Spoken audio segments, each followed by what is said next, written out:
So dear students, I am Mohammad Zaid from Government Postgraduate College number 1 Abbottabad.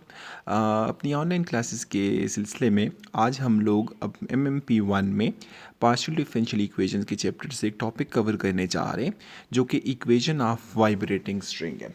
Equation of vibrating string के बारे में अगर मैं लिखना चाहूँ तो मैं ये कहूँगा ये मेरे पास कुछ इस फॉर्म में होगी, partial square y divided by partial t square equals to a square into partial square y divided by partial x square।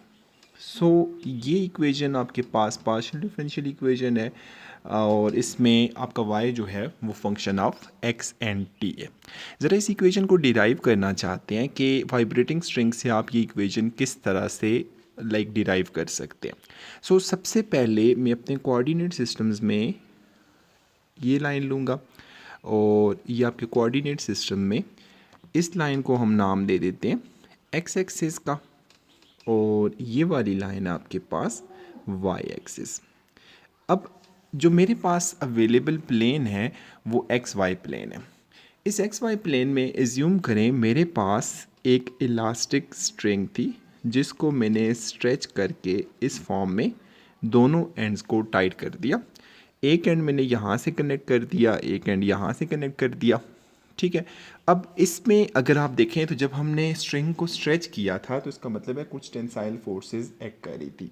अब अगर हम उन टेंसाइल फोर्सेस की बात करें तो सबसे पहले जो हमारा इनिशियल पॉइंट है, जो लेफ्ट हैंड साइड पे पॉइंट अटैच किया हमने, इस पॉइंट को मैं ओ का नाम दे देता हूँ। जो राइट हैंड साइड पे पॉइंट था, जो कनेक्टेड पॉइंट है, उसको मैं ए का नाम दे देता हूँ।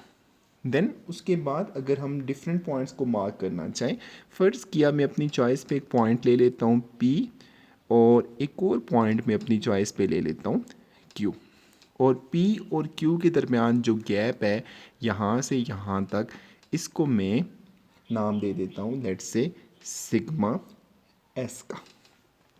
अब अगर हम P पॉइंट के कोऑर्डिनेट्स लिखना चाहें तो जो x एक्सिस पे इसका गैप होगा वो यहाँ से यहाँ तक बनेगा। सो इसको मैं नाम दे दूँगा x का, और P पॉइंट के जो कोऑर्डिनेट्स अलोंग y एक्सिस बनेंगे उसको हम लोग पॉइंट y का नाम दे देते हैं। तो इसका मतलब ये हुआ कि आपका जो पॉइंट P है that is P of X Y. अब Q पॉइंट हमने एज्यूम किया कि हम इसके कोई नज़दीक एक पॉइंट ले रहे हैं। सो Q पॉइंट तक पहुंचने के लिए आप x में कुछ और वैल्यू ऐड कर देते हैं। लेट्स से मैं इसे सिग्मा x का नाम दे देता हूं और y में एक स्मॉल अमाउंट ऑफ वैल्यू लेते हैं जिसे हम सिग्मा y का नाम दे देते हैं। तो इसका मतलब ये हुआ जो मेरे पास पॉइंट Q होगा उसमें इसका x कंपोनेंट जो होगा वो x प्लस सिग्मा x हो जाएगा और जो y कंपोनेंट हो जाएगा वो आपके पास y प्लस सिग्मा y हो जाएगा। फिर उसके बाद फर्दर अगर हम यहाँ पे फोर्सेस की बात करें तो इस पे ऊपर जो स्ट्रिंग है इस पे दो तरह की फोर्सेस एक्ट कर रही हैं। एक टेंसाइल फोर्स ये आपके पास है और जो दूसरी फोर्स आपके पास वो इस पॉइंट पे कुछ इस फॉर्म में। फ़र्ज़ किया इसको मैं नाम दे दूँ T1 का, तो ये क्या बन जाएगा आपके पास T2 बन जाएगा।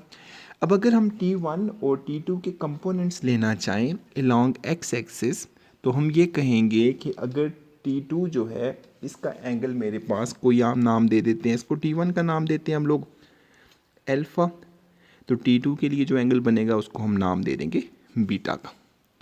अब अल्फ़ा और बीटा से हमें ये पता चला कि T1 और T2 के दो कंपोनेंट्स बन रहे हैं। एक आपके पास हॉरिजॉन्टल कंपोनेंट होता है, एक वर्टिकल कंपोनेंट होता है।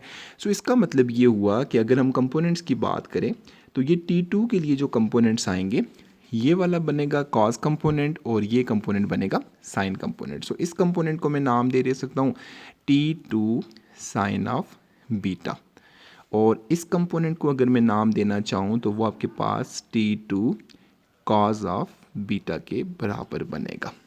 इसी तरह से अगर मैं अल्फ़ा के हिसाब से कंपोनेंट्स की बात करूं तो एक कंपोनेंट मेरे पास ये डाउनवर्ड आ रहा है, एक कंपोनेंट ये आ रहा है।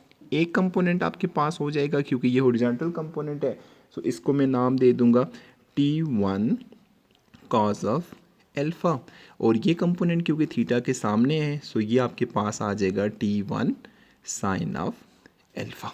सो डायग्राम में मेरे पास कुछ इस तरह का बिहेवियर है और हम लोग यहाँ से एक्सेलरेशन के लिए कोई इक्वेशन डिराइव करते हैं कि हम एक्सेलरेशन यहाँ से किस तरह से लिख सकते हैं।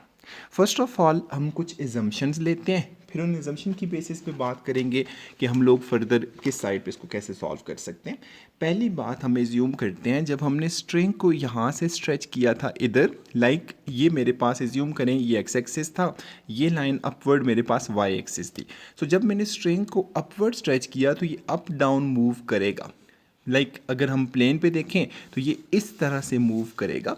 सो इसकी प्योर मोशन जो है वो इन एक्स वाई प्लेन होगी। मतलब आपका जो एक्स वाई प्लेन है, आपका जो स्ट्रिंग है सिर्फ उसमें मूव करेगा, ये उस प्लेन से बाहर नहीं जाएगा। सेकेंड एजम्पशन एक और लेना चाहते हैं कि आपके पास जो टेंशन है वो ग्रेविटेशनल फोर्स के मुकाबले में बहुत ज़्यादा है। उसका फ़ायदा क्या होगा, क्योंकि अगर हम ग्रेविटेशनल फोर्स के कंपैरिजन में रख लेते हैं तो यहाँ पे ग्रेविटी भी एक्ट करेगी। सो इसका मतलब है मैस पर unit length of the string जो ली है वो आपने बहुत निग्लिजिबल और बहुत स्मॉल लिया है, और जो आपकी टेंशन है वो यहाँ पे ज़्यादा है। अब उसके बाद थर्ड हो सकता है जितना आपके फ्रिक्शनल इफेक्ट्स हैं उन सबको हम निग्लिजिबल कंसिडर करेंगे, हम एज्यूम करते हैं कि फ्रिक्शनल इफेक्ट्स इतने ज़्यादा नहीं हैं। फिर उसके बाद हम देखना चाहेंगे कि ये आपकी जो स्ट्रिंग है ये परफेक्टली फ्लेक्सिबल होगी। सो फ्लेक्सिबल इसका मतलब है यहाँ पे बेंडिंग और शीयरिंग फोर्सेस एक्ट नहीं करेंगी। और उसके बाद हर पॉइंट के ऊपर जो हम स्लोप लेते हैं वो बहुत स्मॉल लिया हुआ है। सो फर्स्ट ऑफ ऑल हम लोग इक्वेशन को सॉल्व करने की कोशिश करेंगे अलोंग वाई एक्सिस। सो अगर मैं अलोंग वाई एक्सिस जाना चाहूँ तो मेरे पास कौन कौन सी फोर्सेस एक्ट करती हैं। आप लोगों ने ये पढ़ा हुआ है कि नेट फोर्स जो होती है along Y axis, sum of all the forces like net force sigma F जो होता है ये इस फॉर्म में आप लिखते होते हैं, that is equal to M A. ये आपके पास न्यूटन लॉ ऑफ मोशन था, सेकंड लॉ ऑफ मोशन। अब अगर मैं इसको इस फॉर्म में लिख दूं कि मेरे पास एम ए जो है that is equal to sigma F हो जाएगा। सो एम ए का मतलब क्या होगा, मैंने कहा यहाँ पे मेरे पास मैस अवेलेबल नहीं था, मैस पर यूनिट लेंथ लिया था। हमारे पास जो टोटल स्ट्रिंग थी उसकी मैस ली, उसको लेंथ से डिवाइड कर दिया। तो अगर मैं स्मॉल एम को मैस पर यूनिट लेंथ ले लूँ तो इसका मतलब है यहाँ से लेके यहाँ तक जो मैस होगा वो एम टाइम्स सिग्मा एक्स के बराबर हो जाएगा। और ए क्योंकि आपका एक्सेलरेशन होता है, सो एक्सेलरेशन लेने के लिए आप लोग कुछ ऐसे करेंगे, ये आप लिख सकते हैं यहाँ पे partial square Y divided by, Y को आपने डिफरेंशिएट करना है विद रिस्पेक्ट टू टाइम, तो ये आपके पास पार्शियल टी स्क्वायर। ये जो मैंने इक्वेशन लिखी है वो एम ए को लिखा। एम का मतलब क्या था, ये आपका पूरे का पूरा मैस ऑफ द स्ट्रिंग है जो कि मैस पर unit length multiply by sigma, sorry it was sigma S था। और उसके बाद एक्सेलरेशन आप लोग ऑलरेडी जानते हैं, second derivative of Y with respect to time that will give you the acceleration.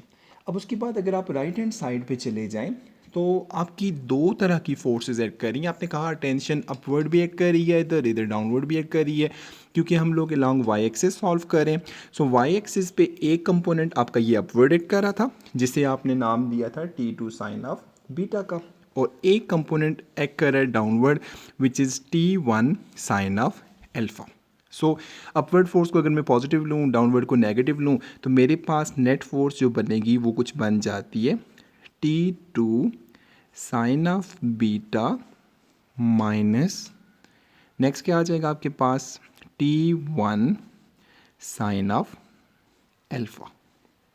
तो ये एक इक्वेशन या एक रिज़ल्ट आपके पास बन जाता है जो कि आप लोगों ने अलोंग वाई एक्सिस सॉल्व किया।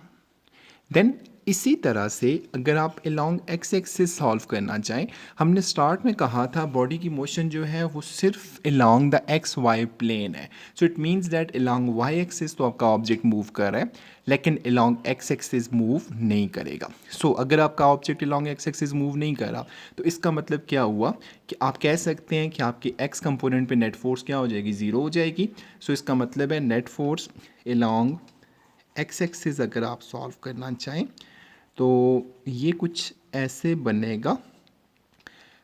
एक कंपोनेंट मेरे पास इधर आ रहा है, लेट से इसको मैं पॉजिटिव ले लूँ, ये बनेगा मेरे पास T2 कॉज ऑफ बीटा। और माइनस लेफ्ट वर्ड फोर्स को अगर मैं नेगेटिव ले लूँ तो ये बनेगा मेरे पास T1 कॉज ऑफ अल्फ़ा। और क्योंकि अलॉन्ग एक्स एक्सिस हमने कहा कोई मोशन नहीं है, सो इसका मतलब है that must be equal to zero. या दूसरे वर्ड्स में हम कह सकते हैं T2 cos of beta equals to T1 cos of alpha. और फ़र्ज़ किया हम, अगर ये देखिए हमने कहा था T2 कॉस बीटा जो है वो आपके पास T2 के बराबर है, इसी तरह से T1 कॉस ऑफ अल्फ़ा जो है वो T1 के बराबर है। तो इसका मतलब क्या हुआ, इसको हम सिंपली T का नाम दे सकते हैं, सो ये इक्वल टू T हो जाएगा। तो ये आपकी इक्वेशन नंबर 2 बनती है।